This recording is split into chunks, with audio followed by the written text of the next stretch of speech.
Hello. Today we are going to go over another type of constraint, specifically geometry and normal constraints. So right now I have two pieces of geo. I have an eyeball and I have its pupil or iris. I have already used the shrink wrap deformer to basically wrap the pupil iris geo to the shape of the eye. But if I move it around, as you can see, it goes anywhere outside of the eyeball, and I don't want that. So I'm going to use a geometry constraint to constrain it to the eyeball geo, and then I'm going to use a normal constraint to constrain the direction with which it moves on the eye. So a geometry constraint, once again, restricts an object to a NURBS surface, NURBS curve, or polygonal surface, a mesh. And then a normal constraint constrains an object's orientation so that it aligns with the normal vectors of a NURBS surface or polygonal surface. All right, so let's get started. So I'm going to select my eyeball geo and then shift select my pupil iris geo. I'm going to go to my modeling, just kidding, my rigging menu, which I already was in, and I'm going to go to constrain geometry. And let's open the options box just so you can see what it has. There's really not a lot here. I don't need to reset settings, but just in case, we'll do it. And then I'm going to click add. Now that I've done that, you can see that on my pupil geo, I have my constraint. And let's move it around. Oh, well, look at that. And so I am trying to move it outside of my geometry, and I can't.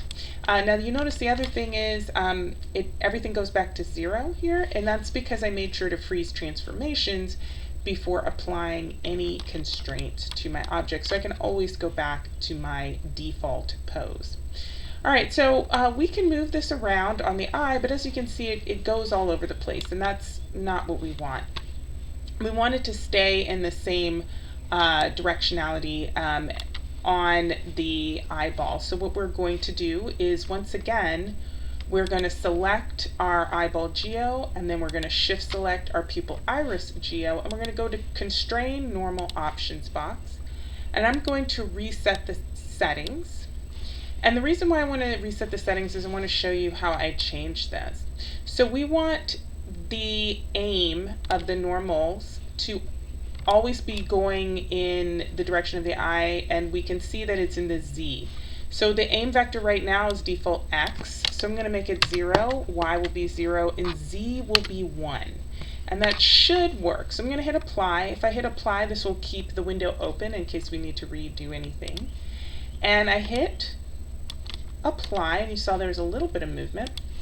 So let's see how this moves around. Oh, and look at that.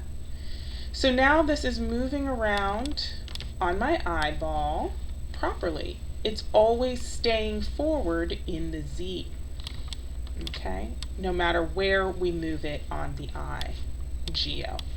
And I can put my translate X, Y, and Z back to 0 here. Oops. Let's go back to the default. There we go, back to 0 here.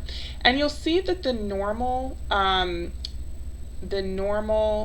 constraint is on the rotate values here. So obviously you can't be rotating because there's a constraint on here. And that is how you set a normal and a geometry constraint. And that is the effect that they have on geometry. Until next time, I'm Mayat Andreasen. Bye-bye.